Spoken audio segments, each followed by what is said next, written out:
처음에 임대차 계약을 할 때 네. 위한 이야기를 제가 하는 거예요. 불안하시면 뭐 제가 다 안내를 해줬어요. 그러면은 요 지금 이론을 마음속에 넣고 네. 실제적으로 어떤 과정으로 부동산 투자를 했는지 주택을 중점으로 좀 말씀을 드려보겠습니다. 아, 좋습니다. 네. 네, 첫 번째는 투자의 목적을 좀 세워달라는 거예요. 오. 아까 목적이 있어야 된다 그랬잖아요. 그렇죠, 그렇죠. 제가 이거 처음에 10몇 년 전에 처음 부동산 투자를 할 때 세웠던 목적이에요. 고객의 주거 안정성과 삶의 만족도 향상을 위해서 난 부동산 투자를 하겠다. 주택을 조금 더 싸게 구입을 했고요. 네. 그 방법은 제가 뒤에 가서 한번 말씀을 드리겠습니다. 좋습니다. 네. 그리고 월세 수익률을 높이기 위해서 제가 직접 공사를 하고 그러면서 임대료는 공사한 거에 대비해서 낮게 측정을 하면은 사실 그분들한테는 1, 2만 원 차이지만 제가 싸게 살 때는 1,000, 2,000 차이거든요. 아우, 좋네요. 네, 그러면은 그분들은 부담은 줄어들고 저는 수익률은 높아지는 거예요. 그래서 그런 식으로 투자를 했었는데 네. 이 목표를 왜 세우게 되었냐라는 거예요. 네네. 우리가 삼성전자의 목표가 무엇일까라고 보면은 뭐 현대자동차 대기업이잖아요. 네. 성공한 대기업들의 목표는 삼성전자 같은 경우는 뭐 핸드폰을 많이 팔아서 돈을 번다. 뭐 현대차가 그랜저를 많이 팔아서 돈을 번다. 이런 목표가 아니에요. 목표가 뭐 사람을 중심으로 하고 뭐 기술을 향상시키고 이런 게 있거든요. 네네. 근데 부동산 투자를 할 때 많은 분들의 목표는 내가 그냥 돈을 벌겠다라는 거에 너무 초점이 맞춰져 버린다는 거예요. 그렇죠. 근데 그거의 가장 단점이 사람이 목표를 잃어버리면 방황하게 되거든요. 네. 그래서 부동산 투자를 해서 처음에 가격이 오를 때는 너무 신나다가 가격이 떨어지고 자기가 돈을 잃기 시작을 하면은 손을 놔버리는 경우가 많습니다. 그렇죠. 더 이상 부동산 투자를 하지 않고 떠나는 겁니다, 이 판을. 네네. 예. 근데 그렇게 하면은 장기적으로 투자를 할 수 없다라는 거예요. 네. 근데 장기적으로 투자를 할 수 없으면 부동산에 대한 경험도 지속적으로 쌓을 수 없고 인사이트도 얻기 어렵습니다, 사실. 네네, 맞습니다. 단발성인 지식에 끝나기 때문에 그런 부분을 빼기 위해서 저는 이렇게 목표를 잡았었고 네. 근데 목표만 가지고 있는 게 아니라 4가지 실천 방안을 세웠다라는 거예요. 요 4가지는 내가 기준으로 잡겠다. 이거는 반드시 지켜야 된다라는 게 첫 번째는 임대 수익률은 고려하자. 그리고 두 번째는 임차인의 보증금 반환과 주거지 이전에 대한 불안정성은 해소를 해주겠다. 왜냐하면 임차인들이 제일 불안해하는 거는 내 전세금을 언제 띄일까? 그러니까 전세 사기 문제가 예. 그런 문제 아니겠습니까? 네, 근데 월세로 세팅이 되어 있기 때문에 사실 보증금이 거의 그렇죠, 없었고요. 그렇죠. 예. 그래서 임차인 보증금 반환할 돈은 항상 제가 좀 보유를 하면서 투자를 했습니다. 즉 내가 가진 돈을 다 가지고 오지 않았다라는 거예요. 일부 남겨두고 좀 안정적으로 하기 위해서 이렇게 시작을 했었고요. 네. 또 임차인이 뭐가 힘들다라고 하면 바로 가서 고쳐주기도 했었고 마지막은 이제 적합한 시기에 임차인과 협의를 해서 매도는 해야 된다. 네. 라는 게 이제 이 목표로 돼 있습니다. 좋습니다. 그래서 월세 투자랑 갭 투자를 조금 구분해서 가져와 봤어요. 좋습니다. 이거를 혼돈하시는 분들이 계시더라고요. 아파트 투자는 무조건 다 갭 투자라고 생각을 하시는 분들이 있어서 어떤 차이점이 있는지를 좀 가져와 봤습니다. 너무 좋습니다. 네, 투자마다 장단점은 있어요. 네, 그렇겠죠. 이 안에서 자신의 투자 스타일을 고르시면 되는 겁니다. 어떤 게 좋다, 어떤 게 나쁘다가 절대 아니고요. 고르시면 되는 건데 아까처럼 월세를 받는 임대 수익형 투자는 임대료를 통해서 수익을 창출하는 거예요, 사실. 그렇겠죠. 네. 네. 그러니까 계약을 하면은 바로 수익이 나오는 겁니다. 즉시 수익이 나오는 거고 나한테 돈을 주는 대상은 누굴까요? 임차인이죠. 임차인이죠. 네. 그러니까 고객이 눈에 보입니다. 눈에 보이고 근데 이제 문제는 이거죠. 제 신용을 통해서 주택을 구입해야 되기 때문에 그렇죠. 임대인의 신용을 통해서 주택을 구입해야 되기 때문에 처음에 들어가는 비용과 좀 부담이 될 수 있다라는 게 좀 그렇죠. 부담으로 될 수 있는 거고요. 근데 아까처럼 뭐 임대인의 신용이 높을수록 결국 이자 비용은 낮아진다라는 거예요. 네. 그래서 월세 수익률 높아질 수 있는 거고요. 네. 그러면은 수익률을 높이기 위해서는 어떤 노력들을 해야 되느냐? 결국 싸게 사야 된다. 제일 중요하죠. 네. 그래서 금매나 경매의 방법이 있습니다. 네, 금매, 경매. 근데 회사원들이 경매를 하기는 사실 쉽지가 않아요. 그렇죠. 뭐 특별히 진짜 예. 저도 회사 다니면서 많이 노력을 했는데 뭐 기일에 못 가면 땡이거든요. 네, 그래서 못 가는 경우도 있었고 그래서 저는 주로 금매를 택했습니다. 그리고 임대 후 유지 관리 비용 절감을 위해서 어떤 노력을 할 수 있느냐. 예, 이자 비용 절감 계속 해야 되고요. 신용을 활용해야 되니까 네. 어떻게 보면 회사를 다니는 게 조금 신용을 회복하는 데는 좋습니다. 이거 되게 중요한 말인 것 네. 같습니다. 회사가 다녀야 대출이 일단 나와요. 네, 그리고 이자도 낮게 나옵니다. 맞습니다. 그리고 이런 임대 수익형 투자는 뭐 가지고 있을 때는 임대 수익도 발생을 하고요. 팔았을 때는 매매 차익까지 확보 가능하다라는 거예요. 근데 팔 때 이 집이 월세 살았던 집이든 전세 살았던 집이든 시세는 똑같아요. 네. 예, 그렇기 때문에 사실 팔리는 가격이 월세라고 하시면은 너무 싸게 팔리는 거 아니야라고 걱정을 하시는 분들이 계시는데 어쨌든 팔리는 가격은 똑같다라는 거를 말씀을 드리고 싶고 네. 월세가 세팅이 돼 있으면은 매매 가격이 빠져도 심리적 불안감은 적습니다. 그렇죠. 예. 버틸 수 있으니까. 예, 버틸 수 있다라는 거예요. 그게 가장 큽니다. 그리고 매매 가격이 떨어졌을 때 월세 가격이 같이 크게 떨어지는 경우는 거의 보지 못했습니다. 또 반대로 매매 차익형 투자, 우리가 갭 투자라고 말씀드리는 아파트는 다 갭 투자인 줄 아죠, 사람들이. 네, 이런 투자는 어떤 장단점이 있느냐? 네. 네, 요거의 목적은 매각 시점에 매수자로부터 수령하는 매매 차익을 통해서 미래의 수익이 창출되는 겁니다. 그러네요. 즉 현재는 내가 이게 수익이 창출될지 안 될지는 알 수가 없어요. 확정되지 않았죠. 네, 확정되지 않은 미래의 수익입니다. 그래서 대부분 보시는 게 과거의 상승 그래프를 보시고 네. 미래에 어떻게 될 것이다. 그렇게 투자를 하시는 분들이 계십니다. 이런 투자의 고객은 미래의 불특정 매수인이라는 거죠. 누가 매수할 건지 고객에 대해서 조금 불안한 측면들은 있고요. 네. 구매를 했을 때 그 대신에 부담은 적습니다. 왜냐하면 임차인의 전세금을 통해서 이 집을 구입을 하는 거고 은행에서 대출을 받으면 이자를 내야 되는데 임차인이 준 전세금은 이자가 없죠. 네, 이자가 없기 때문에 네네. 조금 더 투자를 하기에 수월한 경향을 보인다라는 겁니다. 그래서 이거는 현재의 수익률하고는 무관한 투자입니다. 현재의 수익률을 측정을 하기가 어려워요. 네네. 미래의 수익이기 때문에. 근데 이것도 당연하게 보증금 반환을 위해서 안정성은 확보를 해야 되는 거고요. 그리고 미래 시장 상황에 대해서 지속적인 모니터링은 똑같이 해주셔야 된다는 겁니다.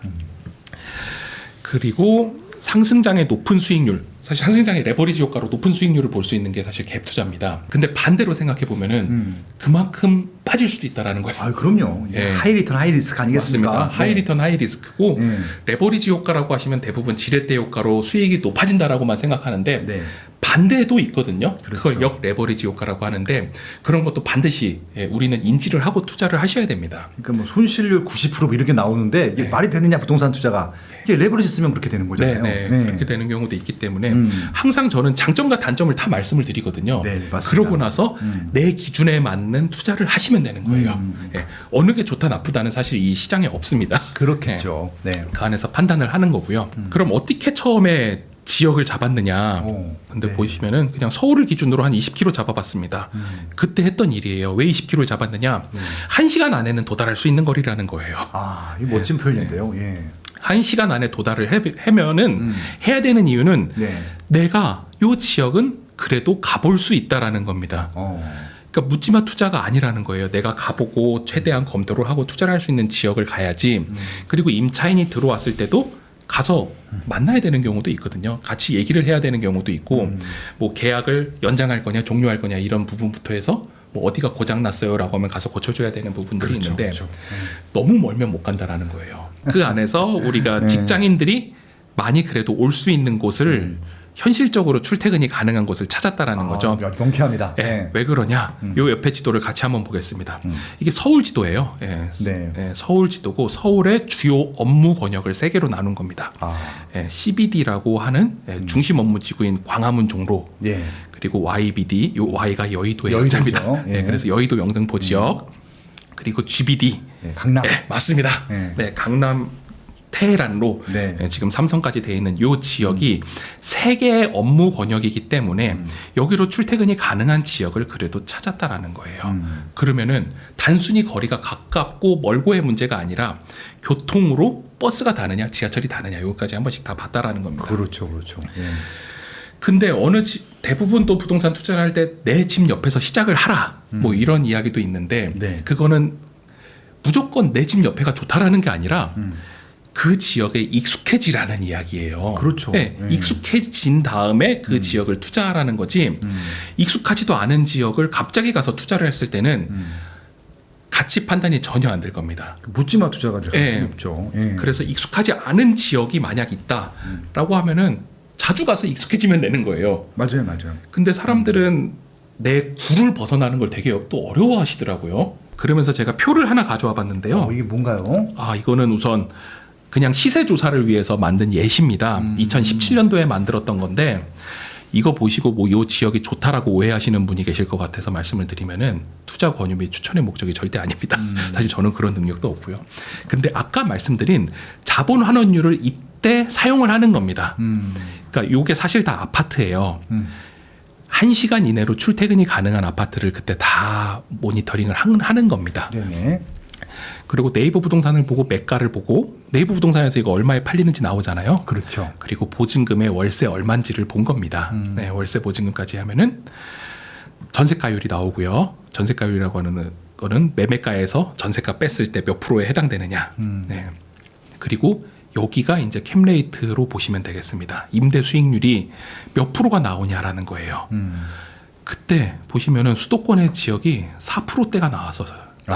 서울은 3%가 나왔거든요. 역시 경기도가 훨씬 높네요. 네. 임대 수익률은. 네. 임대 수익률은 높다라는 겁니다. 근데 왜 그러느냐? 서울의 중심부로 올수록 임대 수익률은 낮아요. 여기 낮죠. 보시면 성동구는 2%죠. 그렇게 되는 이유는 아마 더 잘 아시겠지만 부동산을 우리가 거래하는 방법이 두 가지가 있죠. 네. 네, 매매가 있고요. 매매가 있고 전월세가 있습니다. 네네. 근데 매매는 그 집을 사는 거예요. 네. 그리고 그 안에서 바이를 해서 그 안에서 리브 사는 겁니다. 근데 전월세도 그 안에서 사는 건 똑같아요. 네.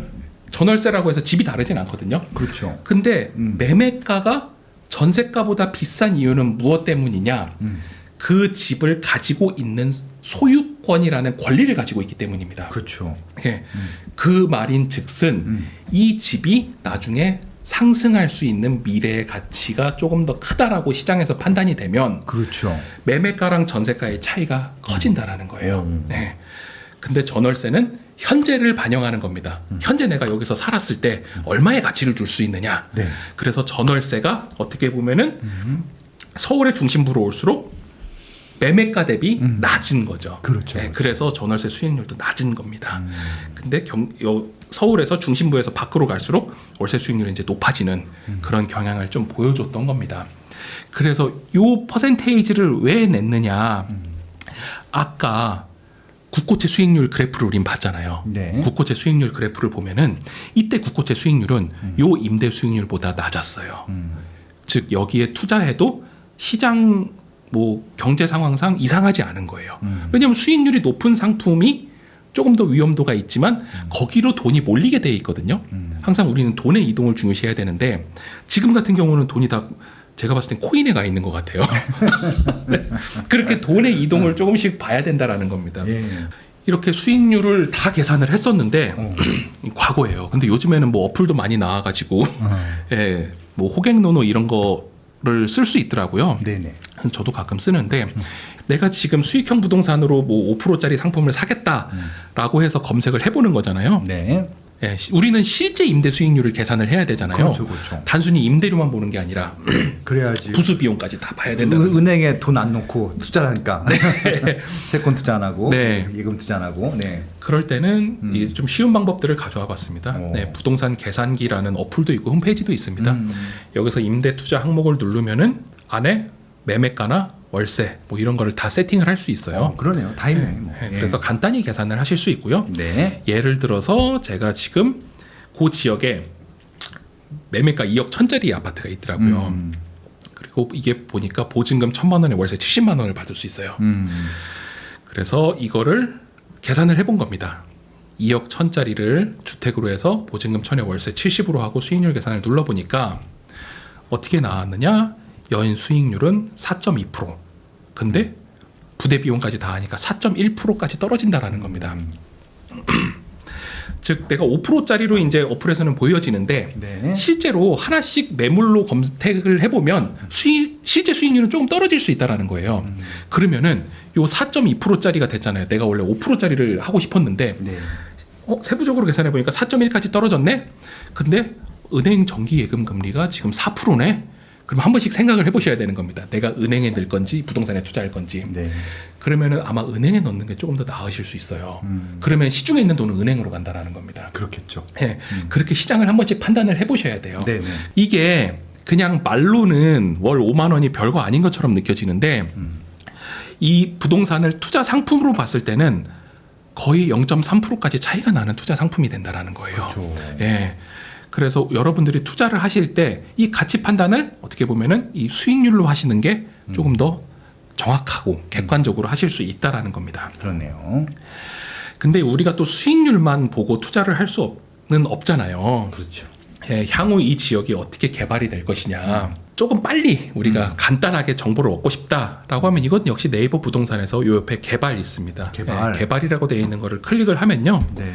예, 요 안에 뭐 GTX가 언제 예정이 돼 있는지, 옆에 도시개발구역이 어디에 돼 있는지, 여기는 이제 7호선 연장되는 거죠. 네. 예, 그렇죠. 의정부 경전철하고 7호선이 언제 연결이 되는지, 그게 무슨 역인지까지 다 나와 있습니다. 그러고 나서 다음에 가는 게 임장이에요, 사실 제가 봤을 때. 나가서 그러면 그 지역에 대해서 어느 정도 우리는 인사이트를 가지고 있거든요. 뭐 수익률도 알 수 있고, 그렇죠, 그렇죠. 개발 계획도 어느 정도 돼 있는지 알고, 주변에 편의 시설이 뭐 있는지 알고, 네. 그 아파트 실내도 어떻게 돼 있는지도 압니다. 좋습니다. 네. 알고 난 다음에 네. 부동산을 가는 거예요. 어. 네, 부동산을 근데 다짜고짜 가지 말고 네. 주변 지역에 저는 부동산 리스트를 다 정리해요. 공인중개사 사무실 리스트를 엑셀로 싹 정리를 합니다. 그렇죠. 그 정보는 네이버 가면 다 있죠. 네, 네이버에서 매물 클릭하면 무슨 공인중개사 다 이렇게 있죠. 나와 있습니다. 네, 맞아요. 예. 그래서 거기에 가셔서 엑셀로 정리한 다음에 한 번씩 전화로 예, 제가 몇 시 방문 드려도 될까요? 라고 한 다음에 예의 있게 꼭 방문을 해달라는 거예요. 그렇죠. 예, 근데 또 공인중개사 사무실을 불친절하다고 두려워하시는 분들이 계세요. 가끔 또 그런 분들이 계시잖아요. 근데 다 사람과 사람이 하는 일이기 때문에 너무 네. 그런 거에 두려워하지 마시고 사전 문의하고 이제 방문을 해보시면 됩니다. 또 초보자분들이 하시는 실수가 처음 가서 부동산에서 집 소개해 주시면 그 집 사세요 또. 근데 그러지 말고 방문하면서 분위기를 조금 더 살핀 다음에 지역 조사를 한 번씩 해달라는 거죠. 내가 한 게 아까 만든 자료들이 맞는지. 그러고 나서 부동산 소장님한테 투자를 하고자 하는 금액과 물건을 명확히 제시를 해달라는 거예요. 그 다음부터 계속 방문을 하는 겁니다. 그래서 제가 아까 1시간 이내를 좀 걸은 거예요. 2차 방문부터는 계속 소장님하고 친해지는 거예요. 그렇게 친해지면은 이 소장님께서 어느 날 물건을 받아요. 2억 1,000짜리 아파트가 누가 전화를 한 거예요. 집주인이. 내가 정말 급한데 매물 보니까 2억 1,000이던데 한 2억에 팔아줘 라고 얘기를 합니다. 그러고 나서 또 그 며칠 뒤에 그 사람이 전화가 오겠죠. 손님 없어, 나 빨리 팔아야 돼 라고 하면은 소장님이 그때 생각이 나는 거예요. 1억 9천에 달라고 하는 친구가 있었지. 네. 그러면 역으로 제안을 합니다. 1억 9천에 한번 팔아보실래요? 그렇게 해서도 물건을 많이 샀어요, 저는. 그 안에서 제일 우리가 좀 조심해야 될 거는 부동산 투자를 잘하려면 공인중개사 사장님은 단순히 물건을 파는 사람이다라는 갑의 마인드는 꼭 버려달라는 겁니다. 네, 사람 대 사람입니다. 사람. 네, 두 번째 제일 중요한 거는요. 투자자 본인의 가능성을 봐야 됩니다. 내가 그 정도 노력과 열정이 없는 상태에서 부동산 투자를 하면은 사실 성공할 확률이 거의 없어요. 그렇죠. 예, 남이 떠먹여주는 것만 계속 투자를 하다 보면은 그게 없는 순간 좌절하거든요. 네. 그래서 내가 어느 정도 할 수 있는지 사실 인내심을 판단하는 거죠. 사실 임대인과 임차인이 원수처럼 지내면 절대 안 됩니다. 네. 저는 100% 동반자라고 생각을 하거든요. 그럼요. 특히 임대수익형 투자 같은 경우는 그분이 제 고객이에요. 월세를 주시는 사장님이십니다. 맞아요. 예, 그렇기 때문에 항상 원활한 관계를 유지하는 게 좋고요. 그럼요. 직접 인테리어 했었던 집들입니다. 야. 보시면은 깔끔. 통일돼 있어요. 예, 인테리어 자재들이 다 통일이 돼 있거든요. 네. 예, 화이트 벽에 밝은색 바닥, 그리고 LED 이런 거 다 제가 단 거고요. 어. 예, 포인트 조명도 항상 다 차에 싣고 다녔습니다. 예, 이 조명도 다 차에 싣고 다녔어요. 와. 제 차 트렁크는 이런 걸로 가득했습니다. 두 번째는 이게 원룸, 빌라, 오피스텔 이런 거였습니다. 네. 보시면은 이것도 대부분 비슷해요. 예, 싱크대도 다 비슷하고요. 뭐 바닥이나 벽도 비슷합니다. 팔 때도 이 사진을 그대로 사용합니다. 그러네요. 팔 때도 사진을 해요. 예, 네이버 부동산을 봤을 때 이런 깔끔한 집을 먼저 보여달라고 하는 거예요. 그러네. 네. 그러네. 사진이 그래서 중요하구나. 네, 맞습니다. 그래서 사진을 꼭 찍어 주셔야 되는 거고요. 요거는 화장실 예입니다. 화장실도 비슷해요. 너무 깔끔하다. 예, 네, 이런 노력을 통해서 수익률을 높일 수 있고요. 네. 지금 여기까지 했다고 하면은 사실 임차인하고 어느 정도 대화는 계속 하고 있다라는 겁니다. 그러네요. 임차인의 요청에 의해서 뭐 공세도 하고요. 근데 임차인하고 계속 원활한 관계를 유지해야 되는 이유는 마지막에 매각 시 문제가 되는 경우가 많기 때문이에요. 사실 임차인이 있는 상태에서 집을 판다라고 하면은 임차인이 안 보여줘요. 그래서 그 시기를 놓치는 경우가 너무 많거든요. 맞아요. 예. 내가 투자한 집에 사는 이제 고객분들하고 계속 원활한 소통을 해야 된다는 거예요. 처음에 임대차 계약을 할 때 네. 임대보증금 확보를 위한 이야기를 제가 하는 거예요. 임차인한테 오히려 네. 이거 확정일자 오늘 가서 동사무소 가서 받으셔야 되는 거고요. 그럼 다음 날부터 효력이 발생을 하는데 불안하시면 뭐 전세권 설정도 있고요. 전세 반환 보증금 보험제도도 제가 다 안내를 해줬어요. 예, 요거는 지금 가입이 가능하시니까 전세권 설정도 불안하시면은 보험을 가입을 하셔라. 예, 이런 것까지 안내를 해주는데 전문가가 아니라면 이거 안내하기가 어려울 수 있어요. 그러면은 중개인 분께 이런 거 임차인한테 한번 안내를 해주세요. 아유, 멋지다. 네, 이렇게 먼저 얘기를 해달라는 거예요. 그러고 나서 제가 예전부터 했던 거는 제가 이런 임대인의 서류를 임차인한테 보여줬다라는 겁니다. 뭐 잔액증명서, 국세, 지방세 완납 증명서 이런 거를 저는 띄어서 보여줬어요. 이분이 불안해하시는 거예요. 보증금을 떼일까봐 제일 불안해하시니까. 그렇겠죠. 네, 그럴 네. 필요 없다. 처음 계약하시는 분들은 또, 네. 그런 또 나쁜 또 사례들을 또 알고 계시면 맞습니다. 그럴 수도 있죠. 이제 이삿날 저는 또 갑니다. 이삿날 무조건 가야 되잖아요. 사실 잔금 그렇죠, 받으러. 그때 항상 두 손 두둑하게 휴지를 꼭 롤휴지 2개를 들고 가요. 멋지다. 네. 왜냐하면 부자 되시라고. 네, 부자 되시라고 가져가고 그렇게 해야 안정적인 임대 수익을 받을 수 있고 마지막에 매매도 원활하게 진행을 할 수 있다. 네. 제가 해보니까 그렇다라는 겁니다. 그러네요. 그렇게까지 유지를 잘 해서 사실 수익을 내는 게 진짜 긍정적인 부동산 투자의 길이 아닐까라고 생각을 해서 이렇게 좀 준비를 해봤습니다. 아우,